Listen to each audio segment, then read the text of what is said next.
When I was 7 years old, we lived in Duncan, Oklahoma, and my family had just bought a new trailer house for us to live in.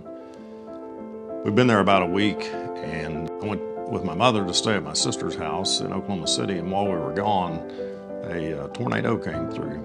And my dad was still in the house with my brother, and my dad was able to wake up, get my brother out, and they ran to safety. And unfortunately, those tornadoes, a direct hit, completely destroyed the house. So we turned everything into the insurance, and they very quickly denied it for reasons that made no sense to us, and as a result, we were left homeless. And so I remember living in a barn after that for a pretty good while, and I remember going to bed at night and seeing these big rats run across the rafters. I just remember, how traumatic that was. And for whatever reason, ever since then, I've had a dislike for insurance companies. And so when I became a lawyer, it was just natural for me to go into a side of work that allowed me to pursue cases against insurance companies for people who had been wronged by them. A few years ago, my son Sheldon decided he wanted to go to law school. He decided that he wanted to do the same kind of work that I'd been doing my whole life. And so I told him it only made sense for us to do it together.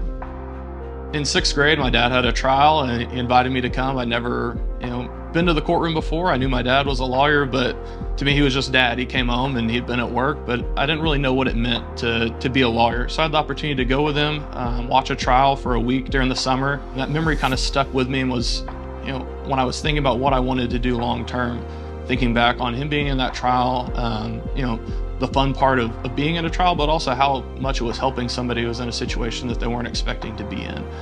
So I just really felt like that was the opportunity to combine two things I was passionate about. Being in a courtroom, but being able to help people. So being an attorney just seemed like a natural choice.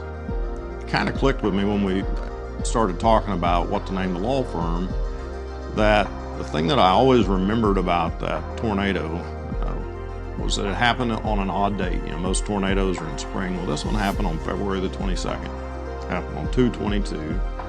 And back then, in 1975, everybody had clocks with the hands on them that spun around. And when we went through the debris of the tornado, all of the clocks were sitting there on the ground, strung amongst the debris, stopped at 2:22 in the morning. And so that 2/22 date has just kind of always been something that stuck in my head about that tornado. And so it just kind of, when we started talking about what should we name this firm, it just seemed to me like 222 Injury Lawyers seemed to be a good fit, because that's what caused me to have a passion for doing what I do. And I think I've carried that forward with my children. And so now Sheldon has the same passion. It's a family affair, and 222 Injury Lawyers is the name that we think really rings true for what we stand for, and it has a deep meaning to us.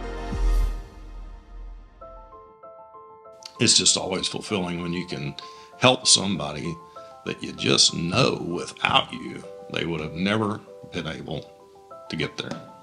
That's why I love this job. That's how we got 222 Injury Lawyers, and we sure hope that we can be of help to your family in your times of need.